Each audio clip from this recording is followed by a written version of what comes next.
Hey, are you ready to set and achieve your marketing goals for 2022? That's what we're talking about today. I'm Dr. Christopher Vogelmann, otherwise known as Dr. V, all across social media. And with me, as always, I'm John Paduchak, also known as John Paduchak, all over social media. All over social media. That's right. That's right. And down below, the implementation coach, the simplifier, the guy who will guide us to success in 2022, Dr. Kayvon K. Also known as Dr. Kayvon K everywhere, right? Oh, yeah, everywhere. Everywhere. Yes. Good to see you guys. Good to see you too. Hey, yeah, I do see you. You're down there. Very Yeah. good. So, as you can tell, I'm still playing with Canva. You're doing well. It seems to be getting better. Little things in there. We have revenue goals. Are you ready? That type of stuff. So, and we do recognize. Yeah, you recognize my background because I just moved. Yeah, I'm going to get that thing that John has over there eventually, but I'm not there yet. Working on it. So we realize that most of you watch this on replay. So we ask you, we implore you, we plead with you to use the hashtag replay when you are watching, so we know that you are there and that the social media algorithms sprinkle magic dust upon us. So who wants to start with goal setting 2022? Because we only got a couple weeks to go. Dr. Kayvon K, the implementation coach. Well, do you guys have a method that you follow, or like a worksheet or somebody's method? I am consistently inconsistent, which explains my current level of results. I'd love to hear what you do and recommend. I'll happily tell you what I do, but well, I have a method that is mixed up a bunch of different things. Actually, as we speak, I'm gonna bring up my on screen, so it helps me. But here is what I start with. Working with bullet points and lists is always easier for me rather than just like free form writing and that sort of thing. So on a piece of paper, or in my case, piece of paper. Pizza box? No, I mean napkin. Spreadsheet. Napkin. Big old spreadsheet, doesn't matter. So basically, I start with 5 columns. Okay, 5. Yes. And on the top of the first column on the left, I put a plus sign. Second column, a minus sign. Okay. Third one, an equal. Fourth, multiple. And fifth, what do we call the last one? The division. Division. Well, that's hard to do. Yes. There. There you go. I don't know. So basically, those are the things that I want to add, remove, keep, have more of, or have less of in the new year, in the next 90 days, doesn't whatever amount of time that you are planning for. So things that I want to add are the things that I don't have, and I want to have them. Maybe it's the launch a product, or write a book, or I don't know, get so many clients, or certain level of revenue. Revenue. Those are all the business goals. But as far as health and family, everything that can go in there, you can categorize it by type. But basically, for each category, I want to think about it in things that I don't have them. I like to add them. The second one, the things that they are in my life or in my business, and no more. I want to remove them. So sometimes it's just a matter of canceling some sort of a subscription. Sometimes it requires some work for you to remove that thing. But at least with the list, I have an idea of what are the things that I want to remove. Then also not only paying attention to, being aware of, but also appreciate the things that I have, and I just like to maintain them the way they are. So that's the third column. Now, the fourth column, which is the multiply sign or more, you can just write add, remove, keep, more, less on top of it as well. Is things that I do have some, and I like more of that. So is this the column where you would do your 10x like Grant Cardone? Yeah. I don't know his column of 10x, but yes, it could be like that. So more of could be multiple, 2 times, 10 times, whatever that thing is, right? And the fifth one, even though it's the last one, is kind of the most the one that serves us the most, especially on the mindset stress part of life / business. Those are the things that I do have them, and they are part of my life, but you cannot completely remove them. So you want to have less of them or less impact of them. Like it could be something like, a good example, age. Age is going up. I am 52. I am not 22 anymore, right? So the impact of age on my performance, my life, that thing is there. I can't get rid of it, but I want to have the impact. So a good diet, exercise, and that sort of thing. Those are the things that they help me to have the impact of it less. Or many times relationships, right? Especially with family members, because some of us have, all of us, we have some family members we get along with and some that we don't. But family members are not things that you can uninstall or unsubscribe from. Well, you can, but those involve like attorneys and all kinds of stuff. Yeah, it's not pretty. Yeah. No. Or the things that they are part of us anyway, like anger, right? Or I don't know, wasted time or stress. Stress will show up. We cannot remove it, but putting it in the column less, working on have less impact of it. So that's where I start with 4 or 5 columns, bullet point items, and that kind of brings everything in alignment for me. I'd love to know what you guys think about that method. I like the categorization. John, what do you have to say? Yeah, so mine's not so different than that. I use kind of a combination of things. A guy that I knew at one point who was in the field that I was in said that, we really can't concentrate on anything more than 90 days. So I try to break things up into quarters and look at everything over a 90-day period. The top 10 things I'd like to accomplish, the things I'd like to accomplish at different intervals over the 90-day period. And then every day I journal everything out. And so with that, I always like Tony Robbins' method for journaling, or that's a part of my journaling process, which is going through and looking. What is that method? Tell us. Well, it's called RPM, and it's what went right, what didn't go right, and what I could really work on doing better or doing differently over the time period. And so I try to do that like on a daily basis, just sit down and really kind of review what happened, what went right, what went wrong. It gives me a lot of data for the end of the year. So what I find is I've got some really key wins by the end of the quarter, by the end of the half, by the end of the year. And it's nice to kind of look back and go, wow, those are like immediate big key wins of mine over the year. So I immediately see them because I wrote about them every day. So I took keep track of those daily things as well. My question is very similar, but a bit different. I asked what went right today 3 times, what went wrong today 1 time.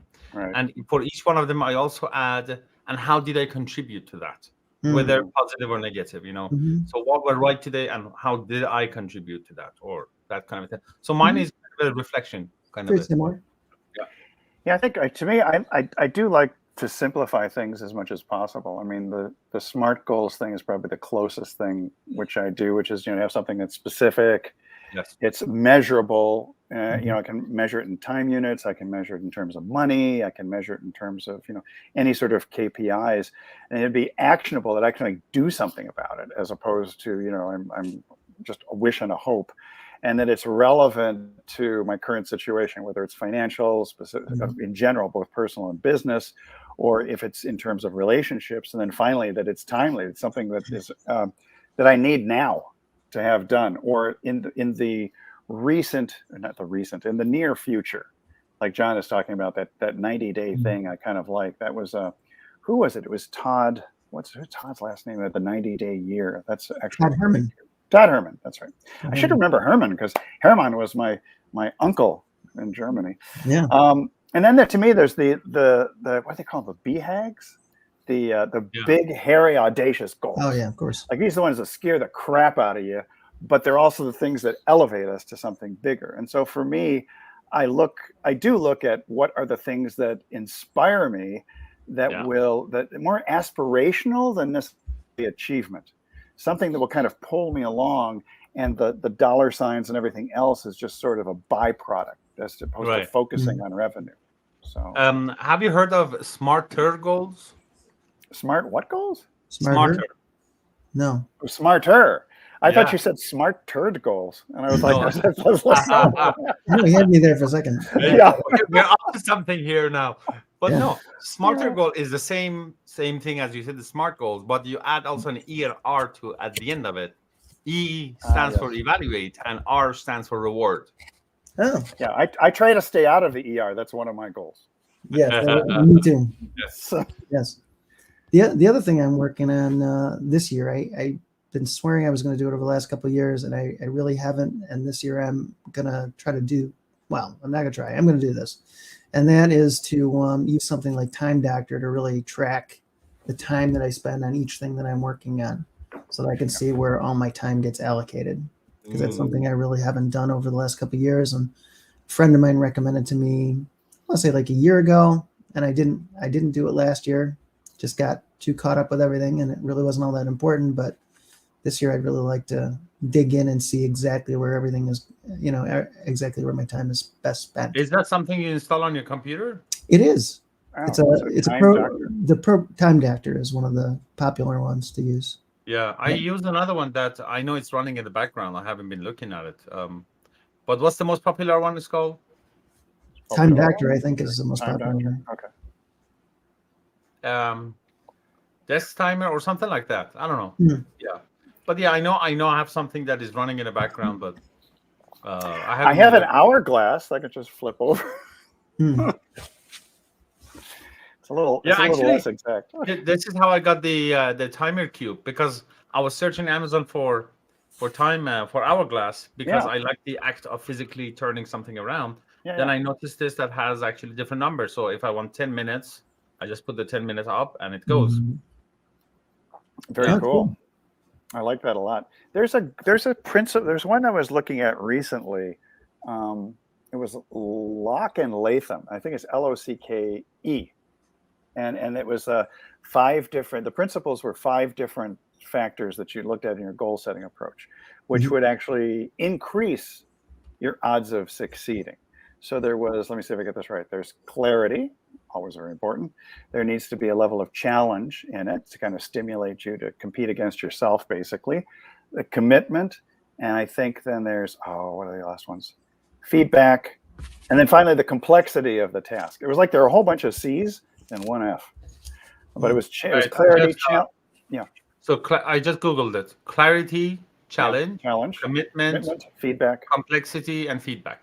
Oh, okay. Task complexity. Yeah. So you got to be, so your goals have to be clear, but you want a little challenge to kind of inspire you to compete. You're not competing against other people. You're competing against your past self to produce your future self. And I think that's like one of the best things. I think it's more applicable in some ways to teams. When you're for the team has to be to a task. But then again, if you're working with outsourcing and you have VAs and others, it's probably a really good methodology to look at in terms of achieving goals. So. Okay. So we set the goals, and I'm very much with John here, as in at least the implementation plan to be for the 90 days. Whether we set 1-year goals and to pick a part of it for the first 90 days, or we only plan for the next 90 days. Yeah.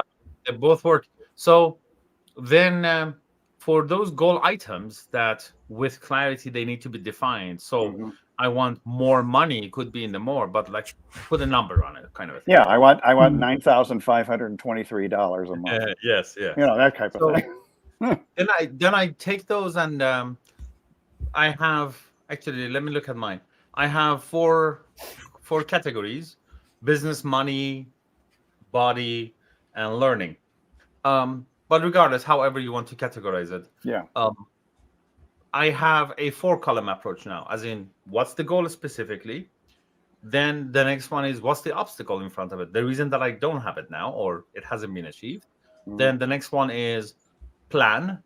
So it could be, let's say, let me look at this in here. Okay, so for example, you want to learn a new skill. We're talking about marketing. Let's call it copywriting, right? The goal is learning how to to do copywriting, write copy. The obstacle is, well, lack of knowledge, lack of skill, that kind of thing. The plan is get a copywriting book and read it, or some copywriting course. Then the 4th column is action, which is so that's 30 minutes a day, or Monday, Tuesday, Wednesday, at that kind of a thing. So what's the action step that is going to take? So again, the goal, the obstacle, the plan to remove the obstacle, and the repeatable action from that strategy or that plan to remove the obstacle. So you guys have a rinse and repeat if it's something that happens regularly. Yeah. So we have a question here from Pat. Pat Snow's asking, is it Time Doctor or something else? But Time Doctor. It is Time Doctor. It is Time Doctor. Doctor, yes. Doctor. So hey, not Dr. V or Dr. K. I got a question for you guys. Do you are you resolution setters for the year, for the new year? Do you set? I stopped. I find them useless. Okay. I'm going to share with you something that I do that I think it's not terribly unique. A friend of mine introduced it to me a few years ago. And so what happens at the very beginning of the year that goes along with my goal setting is I set a theme for the year. So and then everything I go through is, does this forward my theme or not? Yeah. And then that's how I kind of judge my goals. So like one year was a theme of synchronicity, year of networking, building relationships, might have been health and fitness, might be another one, just kind of working by that theme. And then does it further my goal or not further my goal? So the entire year has a theme, or the quarter? So we try to theme the year and work on that for, have that kind of overlying theme for a year. Yeah. I find it much more successful than, trying to set New Year's resolutions, which, I'm going to go to the gym more. We never go. Ever. I would go to the gym and then turn around and leave. Yeah, or that. It's like, the only way I actually got to go to a gym on a regular basis was, and my staff knew this, and it was that I had an appointment with a personal trainer. What's her name? What's it? What's her name? Oh, it was a her, by the way. It was a her, and so I would never miss an appointment. But if I were to go by myself, I would find 1,000,001 ways not to go. Yeah. I noticed that. So we're talking about getting things done and achieving our goals. One thing that we want to look at, we just talked about that action item, something to be repeated. I noticed that when it comes to my performance, there are different type of tasks. There are the ones that I not only can do them alone, I have to do them alone by myself. Like most of my learning and reading or brainstorming, mind mapping is like that. Nobody's going to brush your teeth for you. Yes, nobody's going to brush my teeth for me. That's actually a very good point. I gotta put a post-it note on my bathroom mirror.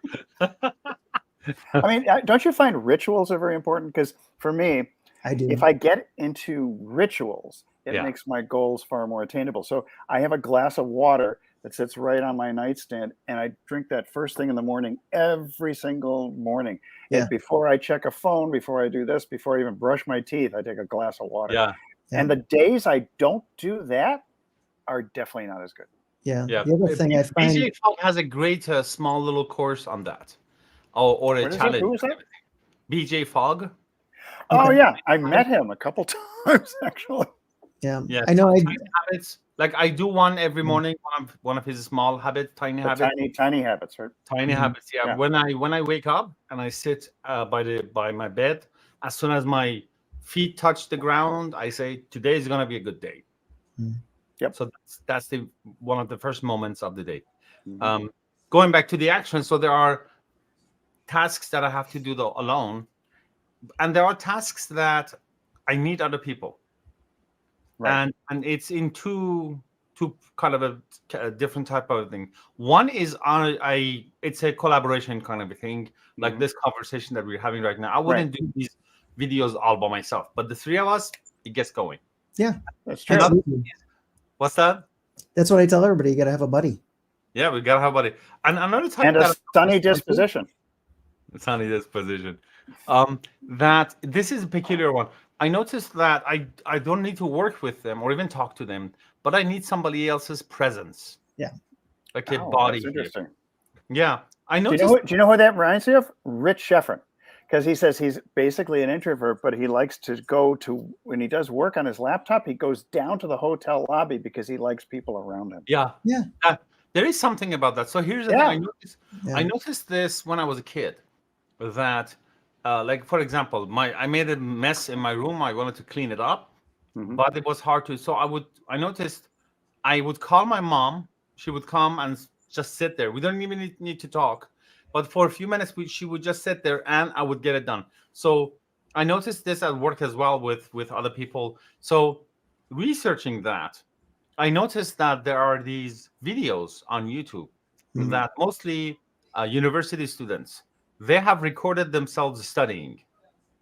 Then they play that video, which is like a 3-4 hour video.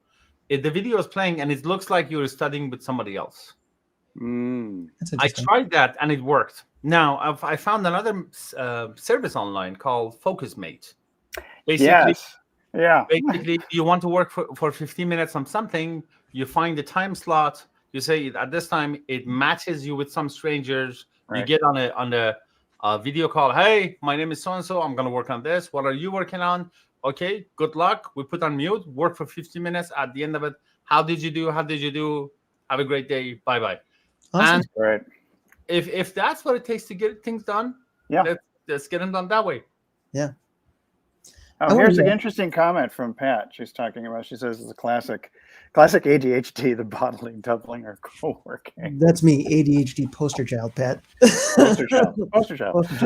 Poster child. My whole family is a poster child. That's really interesting. But I wanted to go back a second because you talked a little bit about rituals, and one of the things that I really enjoyed, I read a couple of years ago by a friend's recommendation, was the Miracle Morning. And I started doing that regularly. And, it's amazing. I get up now in the morning. I do that for an hour, sometimes 2 hours, because I really get into it. And I get done. I feel like I've already accomplished something big for the day without even really doing anything. So that's been a huge, huge help to me. What happens in Miracle Morning? So in Miracle Morning, it just kind of takes you through things that you would typically do throughout the day, but you would do them earlier in the day. So like I start out the day with meditation. I do my journaling. I do some vision work. I get my exercise in. There's a couple other things, but for the most part, you're doing a number of different things. I'll do my reading. So I'll work in some reading or some self-improvement stuff in the morning. Yeah. So I get done with all of that. It's like I got all of that stuff out of the way, but you really feel like you've accomplished something big before you even really get started. Okay. How long does it take?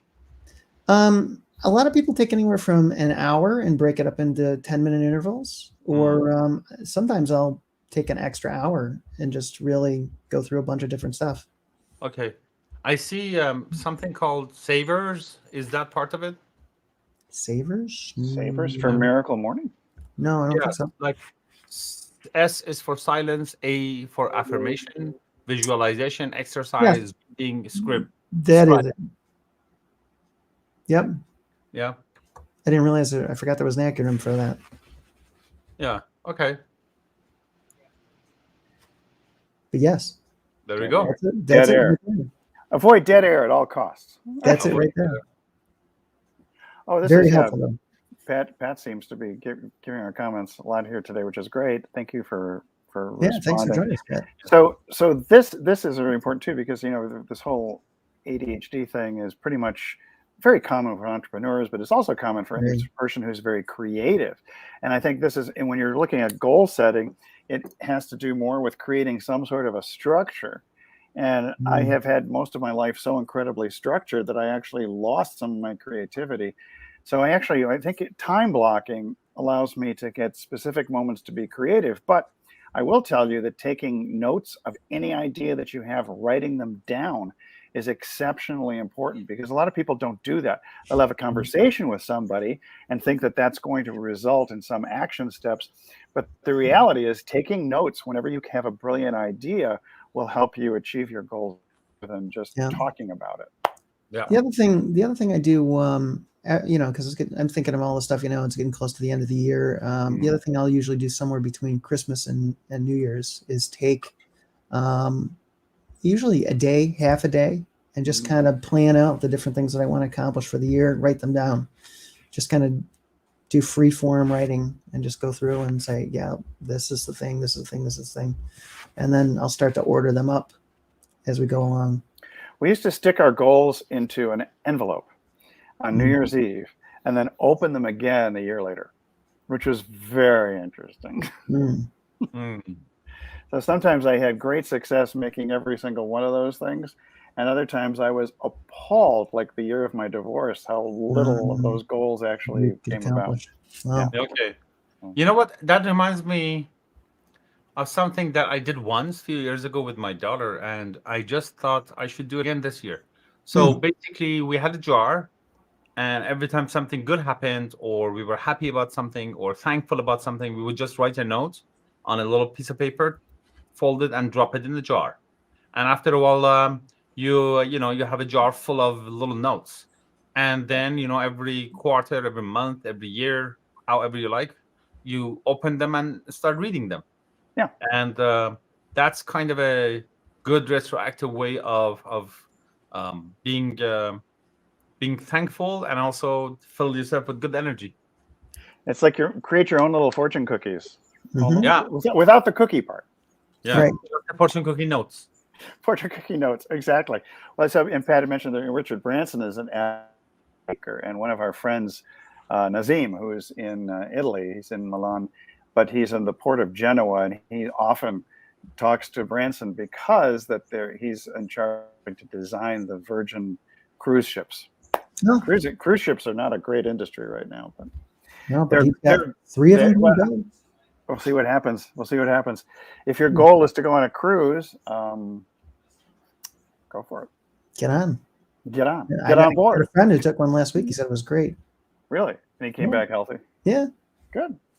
So I think we're going to see things improving over time. That's at least one of the goals. Of course, a good goal, too, is let's see improvement in distribution channels. Oh, yeah. Yeah. For sure. Yeah, we went to IKEA. We went to IKEA the other day, and most of the things that we wanted were temporarily out of stock, which means they're probably sitting offshore at the port of Long Beach. There's a lot of that here too. Yeah, a lot of that type of stuff. So what do you have any other good tips and tricks? Yeah. Before we go to other good tips, I want to thank you, because what you just said about fortune cookies. I thought I'm gonna label my jar Fortunate Notes. Fortunate Notes. I like that. Yes. Yeah. Like it. Fortune favors the bold. Yeah, there you go. Who write their own notes. Yeah. The other thing I was going to say that I do is keep a running list of different things I'm grateful for as time goes on. Like things that happen during the week that I'm grateful for. And then if you have a rough day, it's nice to go back to those things and go, yeah, today might not have been so great, but look at all this great stuff that's happened over the last, weeks, months, whatever. Yeah, that's with two of my friends that we met in a strategic coach a bunch of years ago. We have this going on for maybe 6 or 7 years now. So every Monday we meet and we do like a weekly setting for ourselves. So it has every person reports in 2 forms. One, going with the strategic coach terminology. The first part is called the focus, positive focus. So at least 10 things that they went right last week, 10 wins from last week. And then 3 crucial results for this week. This week, I want to get this result and that result and get that thing done. 3 things. So it's a weekly thing. It's been tremendously helpful. And also with another friend of mine, we do like a daily check-in with each other. So basically I tell him what are the things that I want to get done today and how the things that I wanted to get done yesterday went. Right. So basically a report of yesterday and the goal of today, just connecting on we do that on WhatsApp. Just connecting on a daily basis, that has been very, very helpful as well. So as you said, John, have a buddy, find a buddy. What did you say? Find a buddy. Find a buddy. Buddy up. The accountability buddy. Could be that. Could be like your workout buddy, your video buddy. You need a buddy for lots of things. It helps a lot. Your virtual friend. Your virtual friend. Not an imaginary. Well, I mean, it could be an imaginary friend if that's what really motivates you. Really. Check in with your No. Check in with your subconscious. Check in with your subconscious Can't mind be periodically. Can't be imaginary. Yeah. Well, actually, that reminded me. I have another daily routine that obviously it doesn't happen every day. But here's the thing.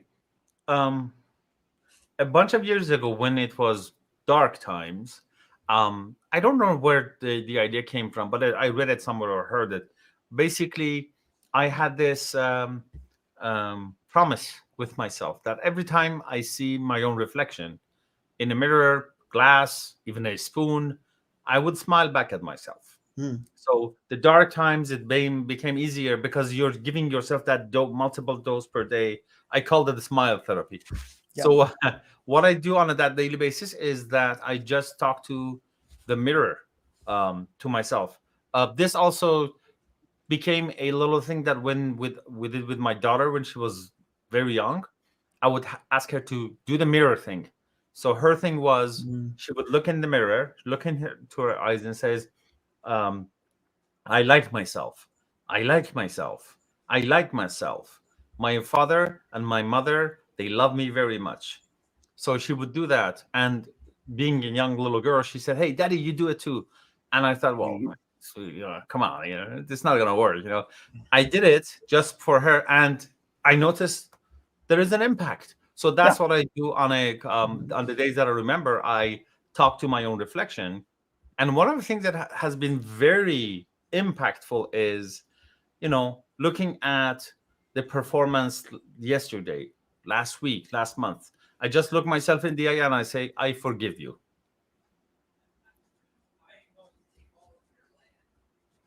Oh, this is great. Pat was talking about an imaginary board of directors that she would consult. Gandhi, Lincoln, etc. Yes. Giving their views. That's pretty cool. I like that. It's virtual mastermind, right? The virtual mastermind. Yeah, it reminds me a little bit. That help came up with it. Virtual mastermind.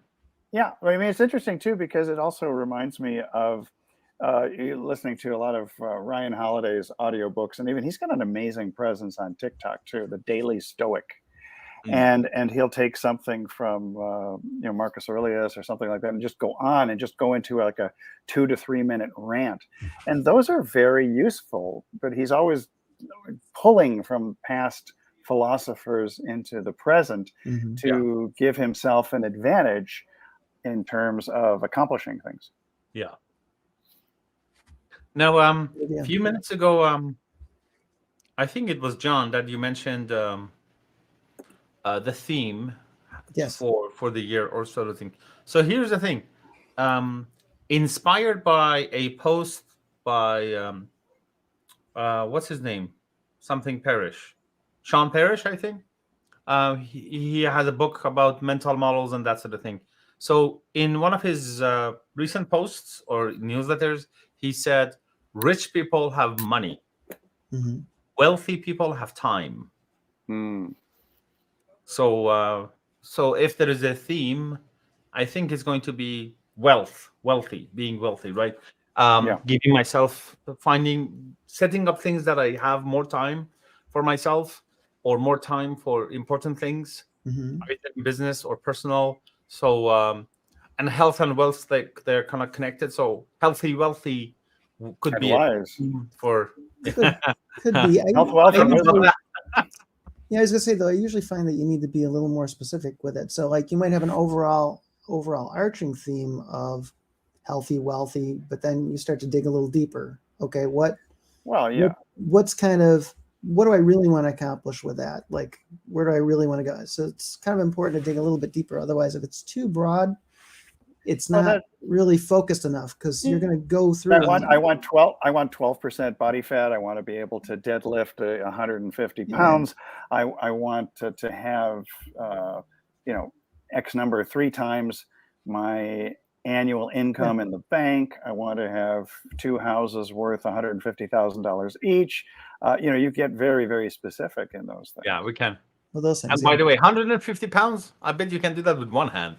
Probably. I don't know. I mean, I have had a certain amount of atrophy. Although I did this move, I was lifting extremely heavy things up an entire flight of stairs back and forth till like 2:40, almost 3 o'clock in the morning. Wow. So there is that potential. It's just I haven't gotten to a gym yet this year. I mainly just walk along the beach and circle the island and things like that. So I gotta say, hey Jody, my friend Jody popped on. Hello. Good to see you. Hello. Been a long time, my friend. Hello. That's right. Very good. So, Julia Child voice. It's great to have you. Anyway, the mirror thing was interesting because Kayvon, when you talk about the mirror, it's like the Michael Jackson song. I'm looking at the man in the mirror. Well, that's actually a great theme song for that. Yeah, I'm asking him to change his ways. Yeah, there you go. Yeah, it's pretty cool. Fits right in. So, what else do we have before we sign off today? So specifically, we were talking about our marketing goals in 2021. Yeah, the marketing stuff. Yes. So from what I have especially learned from YouTube, I think the best move for me is to just focus on LinkedIn marketing, and that's it. Not to worry about Facebook or any other thing. I love to have a bunch of things on YouTube, but not as in YouTube marketing, but basically create content and videos and that sort of thing for the purpose of LinkedIn, and they will end up on YouTube as well. That's my plan. Yeah, and I think the key is to upload, as you go along, at least once a week is the formula that seems to be working. But I'm working in a different sphere, which is I'm trying to optimize Instagram and TikTok for short form video. But then I'm moving into YouTube Shorts. Yeah. I'm working. Those are actually turning out to be pretty good, but it's clarifying my messaging for 2022. That's the most important thing. Yeah. And then finally, the getting to put together a specific, I'd say 4 to 6 minute YouTube video each and every week, so that I have 52 of them by the time the first week in December rolls around in 2022. Yeah. Yeah. So that's specific for me. I need 52 videos. Shorts. How long are they? YouTube Shorts are either 15 seconds or 60. Now you can do a 30, but you have to set your timer for 60. But it's only 15 and 6 seconds. Yeah. They do get good reach though, but you have to be consistent. And when you do a title for a YouTube short, the thing that I've forgotten to do, and the thing that does work really well, you use the hashtag shorts in the title. Got it. And I've often failed to do that. So I was thinking that I just record stuff and I put them on a platform like LinkedIn. Then I have somebody to edit and take pieces out and just make shorts for me instead of you can do that in shorts. If I start to think that this is going to be the short video, then that's not where my strength is. I basically do too much thinking and not end up not. I think taking one idea and just mentioning that idea for 15 seconds, but do it natively within the phone app. I think that's the key, because you could just write your little outline of 10 points. Yeah. And once a day or once a week, whatever you want, you just do a little short. Yeah.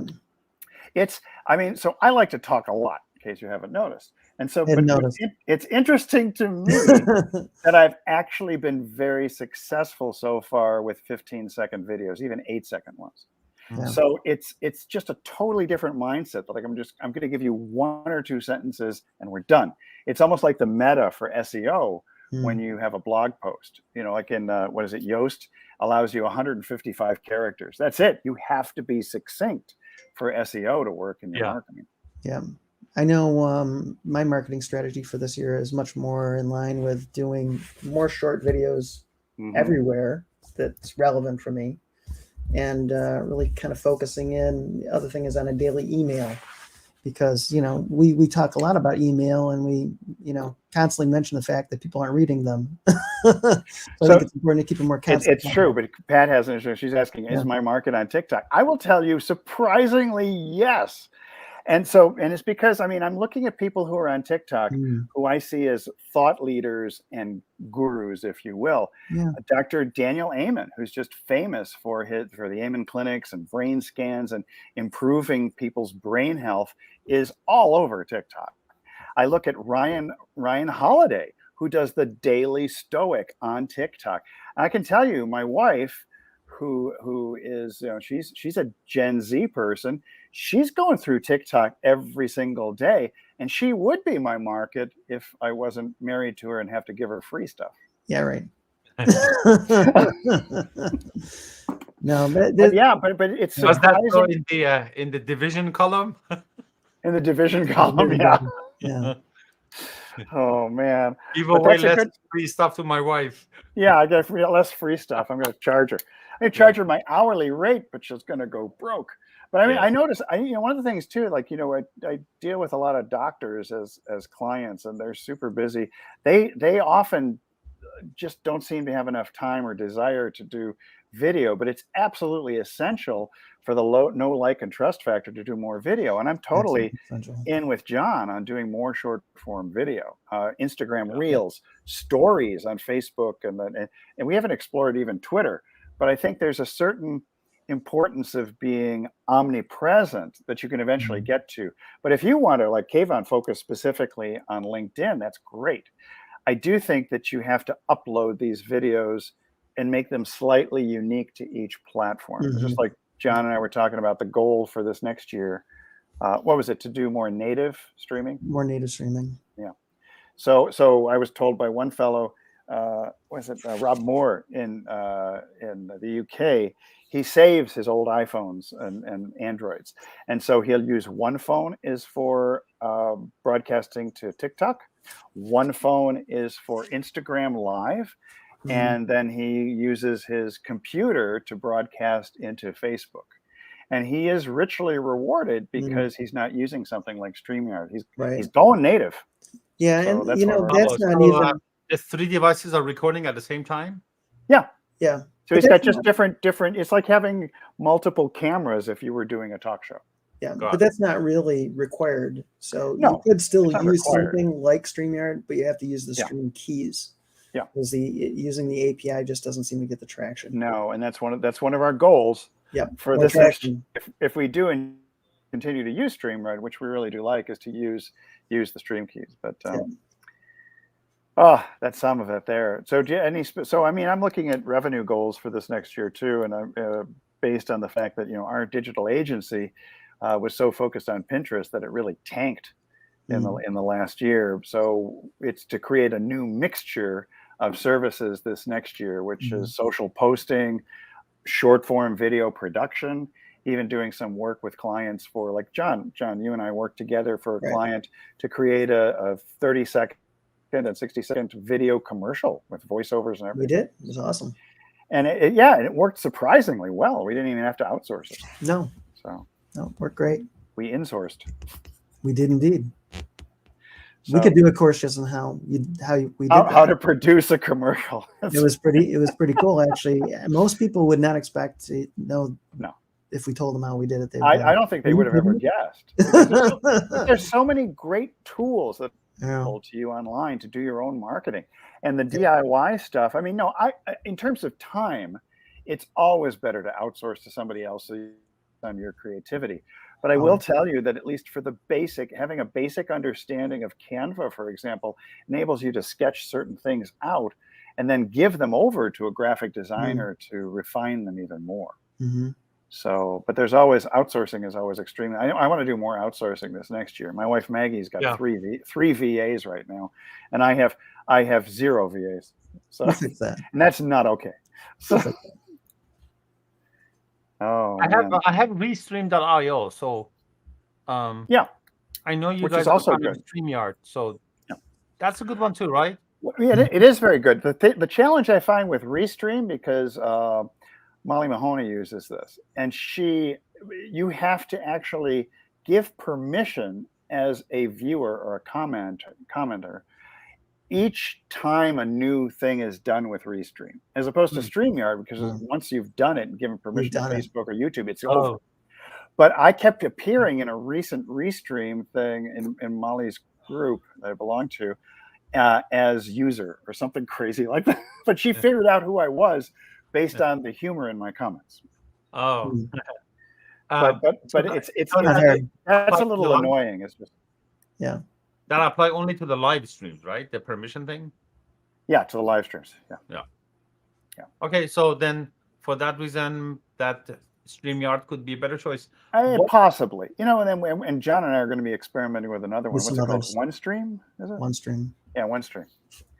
As opposed to the midstream catch, which was something from your analysis. And I may experiment a little bit with Wirecast too, which is OBS or which been was way around Wirecast. Oh, Wirecast, yeah. Wirecast would be my favorite. So what's your recommendation at this time? StreamYard? For simplicity, maybe. For simplicity, but if you really want to get through to the audience, I haven't decided yet. I'll let you know. I defer to John and his expertise. Yeah, this is so that's one of the things I TBD. want to hear. So TBD, baby. Yeah, we'll do that. My Maybe goal we'll for use your 2022 LinkedIn. that's my goal for 2022, to get John to commit to a particular methodology. Well, I probably will in the next week. So Good. Oh yeah, we'll have that down in the next week. We'll pop that champagne. And we can steal Kayvon's LinkedIn streaming key. Yeah, and then we're going to be broadcasting through LinkedIn Live. We'll be all set. In 2022. Right. So should we wrap up, gentlemen? I think we wrap up. Well, I mean, I've got some wrapping paper, but it's on the other side of the room, and I don't have It's the probably gifts. packed where you can't find it anyways. There's so many boxes. I don't dare show anybody right now, but there are so many boxes in this house. It's crazy. Absolutely crazy. Yeah. But hey, that's moving. We hope to stay here for at least 4 years, maybe 20 years if we can buy the place. So, Any final thoughts? Have we done those already? Tiny, actionable steps on a daily basis. I'll second that. Yeah, I third that. Third that. Okay. There you go. And we got all the way to third base. Anyway, so all right, so we are done for today. As always, we appreciate you showing up with your comments and your questions. And yes, I am on TikTok. Yeah. And we will be returning next week at the same bat time, same bat channel. Once again, please comment. I was like, well, I can't have to ask that. If you ask that, they actually reduce your reach. So you just like, let us know how you are. Yeah. And how you're hopefully you have enjoyed this. Thank you, everybody, for attending today. Great to see you all. Thank you. All right. We'll be back at 3 p.m. Pacific, 6 p.m. Eastern Standard Time. And if it's Wednesday, at that time, it's time for the Hump Day Marketing Happy Hour. We'll see you next week. Yep.